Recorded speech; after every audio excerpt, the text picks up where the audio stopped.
Welcome back to a family business podcast. We're going to dive a little deeper today on how newer agents can gain traction in different avenues. There's a lot of different ways. We kind of talked about it in previous podcasts, but let's get granular today and give some great ideas out. Well, I just want to mention that the Velvet Voice Assassin here to my left, he's been struggling with a cold recently. So if he doesn't quite sound the same as he normally does, don't worry, folks. He'll be back with a better voice in the coming Pardon weeks. you, honey. He is the modern day Delilah. So, there's very... Wait. With the what? Modern day Delilah. Who's Delilah? Don't you remember you used to call into her and she would have that soothing voice about what you can do with relationships. Is this just local to us or would everybody know? No, this would be all over the country. What station was this on? I believe back in the day on Power 98.9. No clue. PT wasn't even born yet. Some people might actually think this is a little bit more attractive, the rasp in the voice, and I don't know. I mean, well, you remember what Gene Honda told us, right? Oh, Lord. Okay, let's stay on topic here. Right. So this topic has been asked about by a couple different agents, and I think that's why we want to touch on it. And it's funny because one of those agents, when we had asked about topics, they gave this as a topic, and then I feel like it's the never-ending question right now when I'm in the office. When agents come up to me or ask questions, this is like the number one thing. That just changed everything for me, PT, with the microphone, whatever you did. But would you like it even louder? No, thank you. Okay. But it's I think it's because of the time of the year it is, right? I think it's because it's the end of the year. People are looking at, did I meet my goals? Did I not meet my goals? Whether you're new, whether you're old, not in age, but newer in the business, older in the business, whatever. I think that's why it's coming up. And I really think, I could go on and on about this because I'm pretty passionate about it. But I think the number one thing, which we've talked about on podcasts before, is people do not treat this like a business. Yeah. Okay. Like that is, like I said, you guys left and I said to the two agents that were particularly asking about this, Chris and Chris, let's say you open a restaurant in the Quad Cities, okay, or wherever you live. You decide you're going to open a restaurant. You don't just get the restaurant ready, open the doors, and wait for people to come. I mean, you have to be out and about in your community. You have to be meeting people, being excited about your new restaurant and your venture, and sharing that with others. If you're not doing that, sure, you might get a few trickles in, right? They might see you online. They might drive by and see your sign if it's good. But you're not going to get the plethora of business coming to you. And if they are, they're also not probably people that know you, like you, and trust you because they just happened upon you, right? And I feel like real estate is like that. Would you guys not agree? 100%. And that's a good point. What's the number one reason why restaurants get really, really busy? Word of mouth. Referrals. Same thing with real estate agents, right? And that comes from getting your name out there, getting people into the restaurant, just like getting people to use you, right? I mean, to know, like you, and trust you. And at the end of the day, I think I've talked about this ad nauseum, that this is a relationship business. And what do I always say to new agents? Like, what's the number one rule, Andrea? Conversion happens in conversation. Nope. That's very intelligent, probably over my head of what I would have come up with. Stop being goofy, right? And what I mean by that is, like, be real. I mean, you want real relationships. And we just had a class today that was very good that talked about that. Yeah. What I find to be interesting too is we had a class today at training, and this is another thing I guess I'll say to new agents and how to get going. Learn, go to everything you can possibly go to. Brad's been in the business, as we know, for 25 years. He was still in the training today. Right. What are you going to do when it's 26? I don't know. We're screwed. We're going to say 25 plus 1. Branding.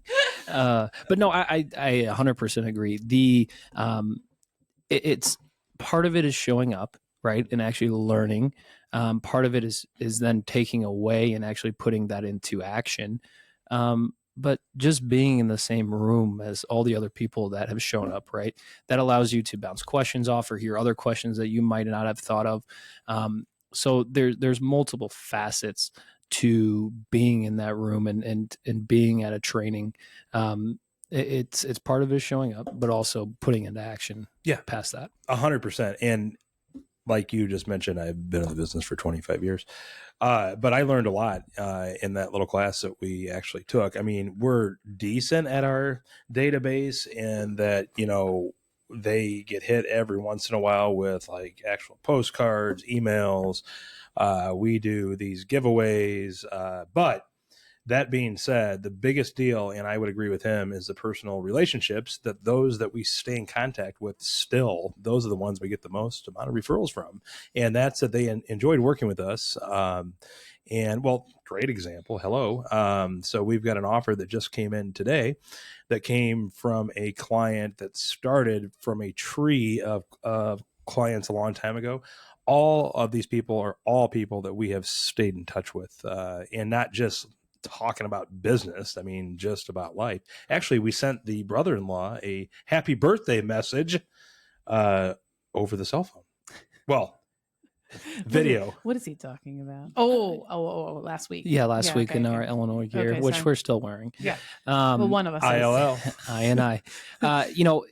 There's multiple different ways that you could go about gaining traction or reconnecting with relationships, because as I sat there in the training today, I was like, crap, there's people that I either had relationships with 3 years ago when I got in the business, and I haven't talked to them since then. So how do you go about, reconnecting with these people? The great question that was brought up is, how do we, when you do that, how do you not become awkward, right? And it's simple.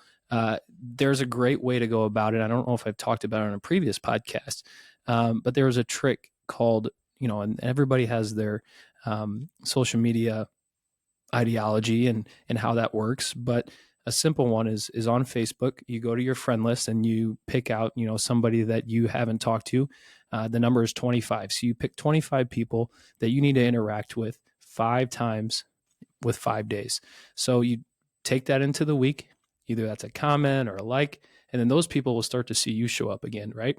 And that's just base level. But make sure you also have a piece of content ready to post as well, because once you interact with them, they'll be able to see what you're posting as well. So that's a small little sliver, but just reach out, say, hey, I saw, go to their Facebook page, see what their kids have been doing. If they got a dog or if something major has happened in their life, and just, hey, we haven't talked in a while. So happy you saw that you guys got married. Hope all is well. There you go. Love on them. Right? Rule number 1 of communication: people like to talk about themselves. Yeah. And so many people waste a lot of time talking about themselves and not asking how they're doing. Like if somebody comes up and they ask you, how are you doing? Most of that conversation should reverse back into, how are you doing? Yeah. Well, and PT, yeah, what you just said is so true. And I think it's love on them, right? You're going to pick people you're going to love on. I mean, they're people that you like anyway. But I mean, the other thing is, so because I think I'm going to, take it down to like the people that are always, the excuse is always like, well, I don't know anybody. Well, I'm not from here. Well, I don't have any friends on Facebook. Well, I don't have anybody in my database. La, la, la, la, la, la, la. The excuses.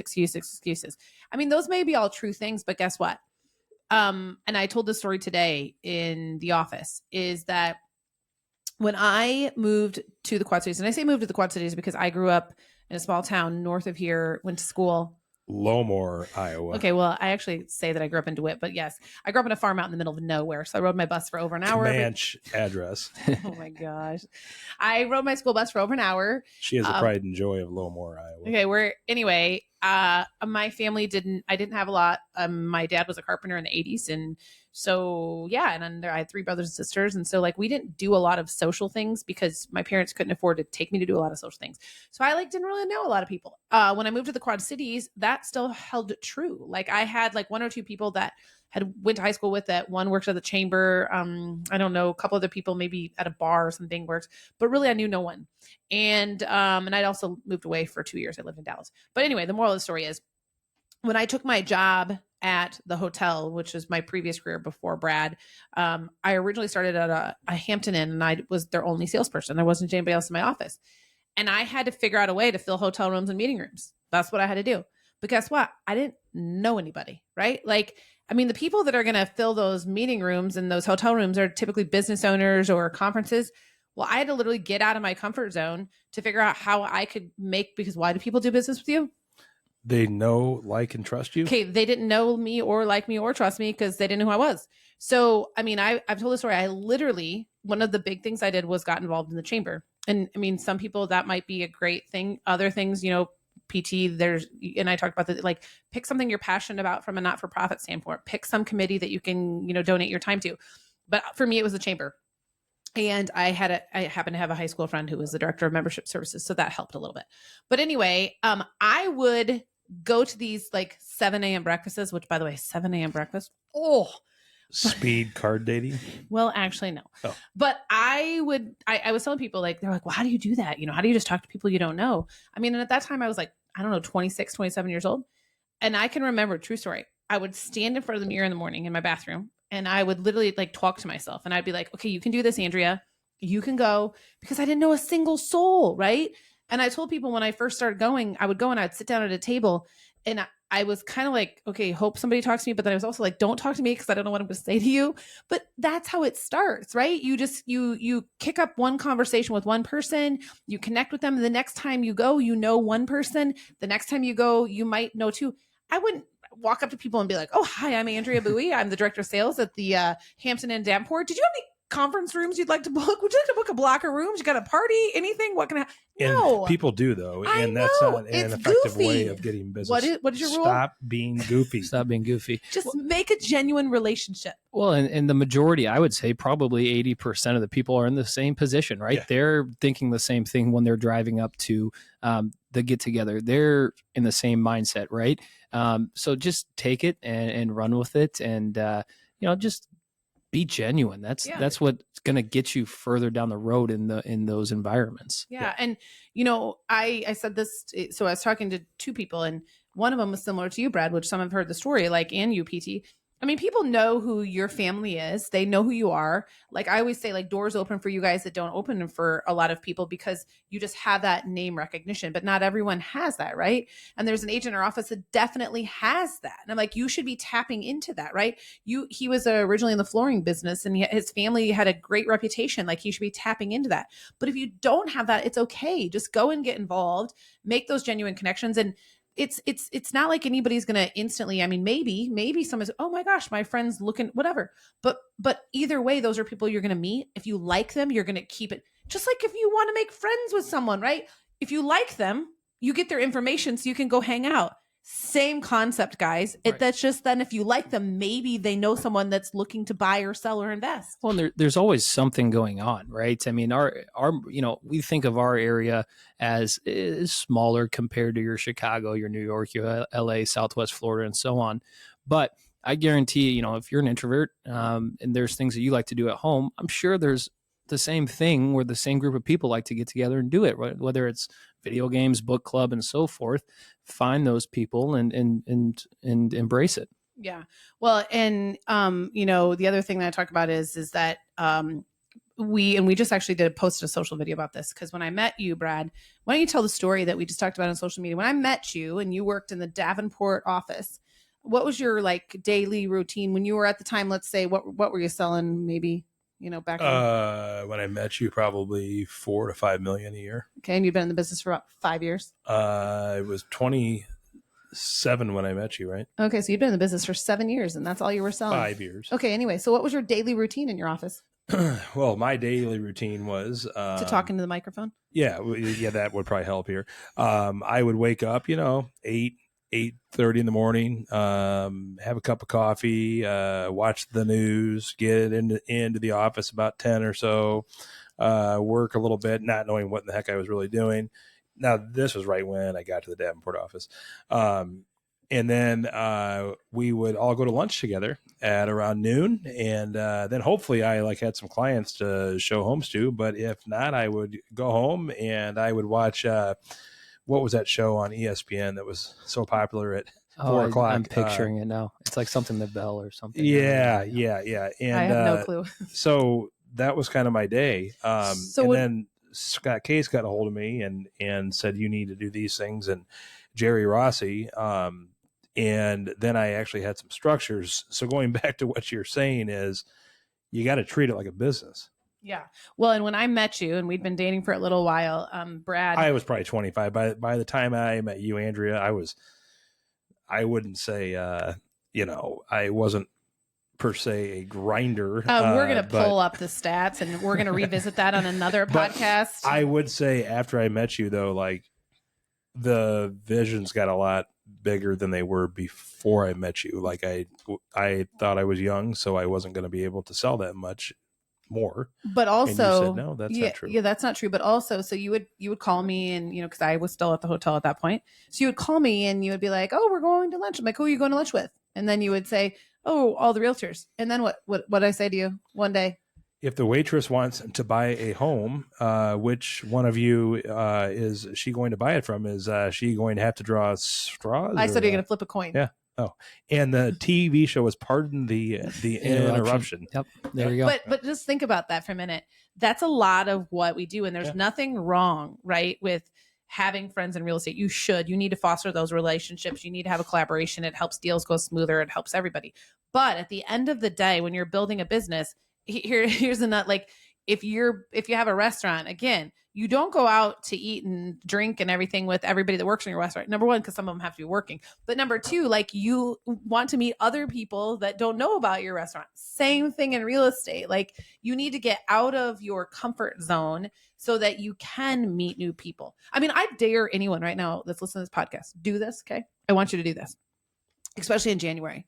You could even do it now. No, that is one of our future topics. You need to do it now. Okay. So do it now. I want you for the next 3 weeks, especially this time of year, go have just not on Christmas Day. Oh my Lord. Go have lunch by yourself at a restaurant. Either sit at the bar or sit at a booth by yourself. Okay. I guarantee you make a relationship with somebody, whether it's your waitress or your waiter, whether somebody that's at the restaurant that sees you, that maybe recognizes you, comes up. I guarantee you that you make one connection just from going to eat lunch by yourself. That's my challenge right there. I just challenged you. That's a good one, and uncomfortable, but that's a good one. Well, and we talk about risk all the time, right? I think risk is associated with, life-altering moves. But I associate it with just being a little bit uncomfortable, right? And that's when you're taking the right risks, is when you're feeling a little bit out of your comfort zone. Mm-hmm. So whether that's, going out by yourself to even on a Friday night, go downtown and run into some people at a bar, that would be, if that's something that interests you too. I mean, that's probably We're lot more social old for that, but for you, yes. But hey, no, but that's very true.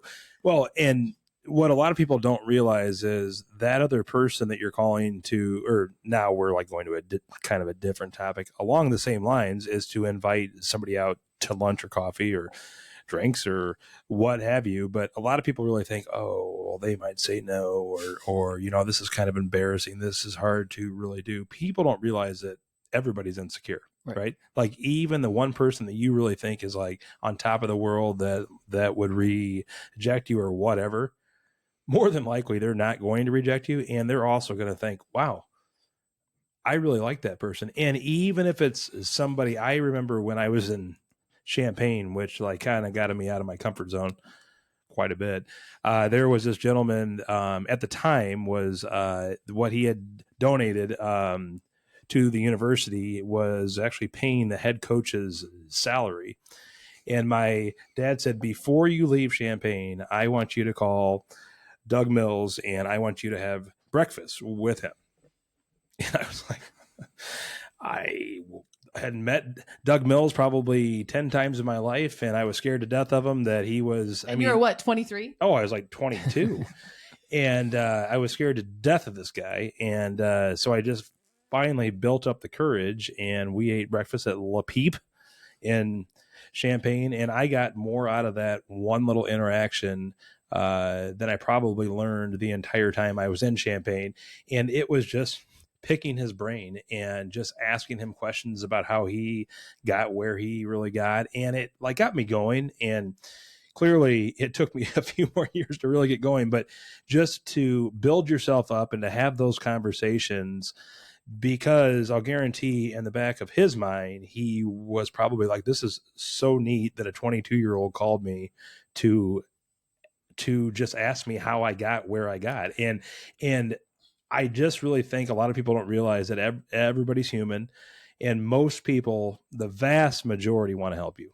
Well, and I feel every time that whether you listen to a speaker or a podcast around this topic, that's like their first piece of advice, right? Call who you look up to, ask them questions, meet them for coffee, spend the day with them if they're willing.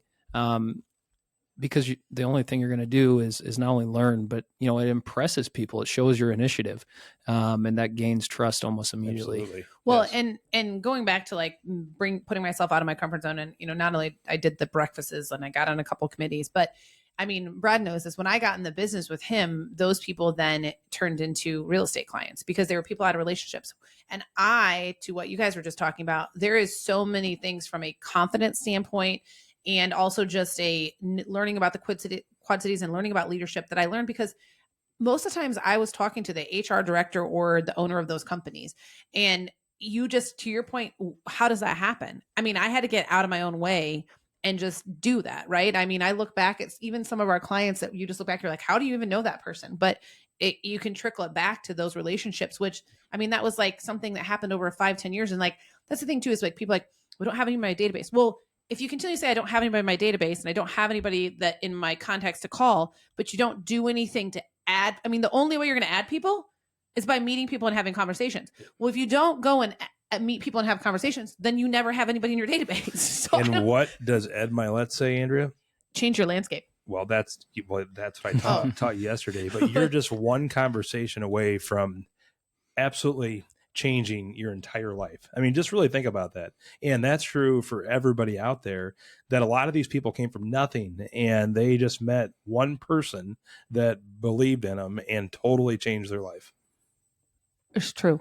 PT? It's fascinating just to think, I promise you, if someone's telling you that I don't have a database, I don't have a sphere, you've got a phone, you've got some type of book of something, you go to a holidays, hopefully with somebody, there's points that you can start at to then move the needle that way. And like you said, it takes one conversation. So I think that's a great do now. Like if you're listening to this, get on your phone, look through who you might want to have a conversation with and just reach out. Yeah. And people want to help you. Oh, sorry, Andrea. No, I was just going to say in another way, which we've talked about on this before, but yet, it's the same people that are complaining that they don't have enough business. They don't have enough people. Like, do open houses. I know this sounds crazy. I mean, and the trainer that we had, he said too, he's like, well, why do you, people think they do open houses to sell that house. That is like, again, the Taj Mahal, the unicorn, if that happens, right? It doesn't happen very often. That obviously is, that would be wonderful. But at the end of the day, most of the time, it's just like when you as a person are looking for a house, you don't necessarily go into the house you're going to buy in an open house, right? But or you don't go to the car lot unless you're Brad and pick out the car you want to buy right off the lot. But in doing that, you meet people, and I challenge everybody on this too all the time. Like people, oh, they only had one person. Okay, I bet you if you only had one person and you put the effort in to actually get to know them and not try to just sell them that a house or whatever, you probably got a really good relationship because there was only one person to talk to. So, I mean, again, and that doesn't cost you anything to do that. If you have a business, you want your business to grow, that means people have to know you're in business, which you have to get your face and your name out there. So if you don't have the money to do other things, you need to do things like do an open house. You need to get on different committees. You need to volunteer in different organizations because that's how you meet people. Absolutely. Right. And that was always my deal when I used to do open houses, was to gain relationships, right? I remember one of the first open houses where, we were getting along great. And then I said, hey, any questions that you have, just let me know. So they walked around the house and they said they wanted to write an offer, which hardly ever happens. I didn't even know what to do. like I was literally like, I've got an offer backing out in my car. Let's go back to my office. Right. So the main reason why I was there was to meet people, to gain relationships. And it is so important when it comes to open houses, especially. They know that they're quartz countertops. They know that, they're this and that. Don't sell the home, sell yourself. And that what I mean by that is that you're a relatable person and that you're there to help them. You're not there to sell them something. Well, even if they're going to buy the house, they're not going to buy it from you if they don't feel like they know, like, and trust you. Sure. So don't be goofy. Don't be goofy. Yeah. Most definitely. And the other thing, and I don't know that I say all the time, like, you know, and how to really get going is, I mean, you need to be learning, right? Like we talked about this being at trainings, but now is a time when you're not as busy. You know, if you're curious, then learn how to maintain your database. Learn the systems that are going to help you. Because again, I say this all the time, and I can't say it. Once you are busy, you can't get unbusy. Correct. And people just, it's like they don't believe me, right? And the other thing is too, if you want to get busy, then just find something else to do, and then you're just going to get busy. So I mean, go and do that. So I mean, you should be learning your systems. You should be learning the database. The other thing, and this seems so I call it, this is like my new thing, back to basics, but I'm calling it B2B because it's buoy to buoy. But anyway, it's my new thing. I said this today, and this is a true story. And PT, and I know that you were doing this in the beginning, and you probably still do it now. I mean, we have all these fancy systems, right, that tell us what house came on the market or what our buyers are looking at or what things they're searching for online. But at the end of the day, if you have, let's say you only have one buyer, let's just say it's one, maybe you have 5 potential buyer leads, whatever. Every single day, you wake up in the morning, you go to the MLS, you go to every single FSBO site there is, you look for any possible listing that could fit your client's needs. And maybe there's not a new listing. Maybe there's a listing that had a price reduction that now fits in your clients. And you send it to your client with a text message or a email, or you call them and say, hey, I just sent you a listing. It might be something. And guess what? It might not be the one, but it is one other way to connect with them and talk to them. And number 2, at some point, it's going to be the one. Yeah. And then they know you're working for them. So, and you have, so if someone says, I don't have time. Well, you just told me you don't have enough clients. So do you not have time, So or do you not have enough clients? Yeah. What is it? I don't understand. You were absolutely right. And not all of them happen right away either. I mean, this might be a long process. I mean, I've had them before where, hey, we're not in any hurry whatsoever. And then they buy something in a day or two. And then we have other ones that are hot to trot, and then nothing's out there that they like. And what a lot of agents do is they stop contacting these people, and it's out of sight, out of mind kind of a thing. And now it's a little bit easier that you're in an EBA, but in the years past when you weren't, I mean, the next possible house that they looked at, they remember that they worked with you, but you're not top of mind awareness. So it's one of those that stay in touch with your clients and customers and always follow up. That's right. I mean, we talk about building relationships. I think that's the core. And there's so many different ways to do that, whether that's touching them on the social media pages or reaching out to them personally or just meeting somebody new.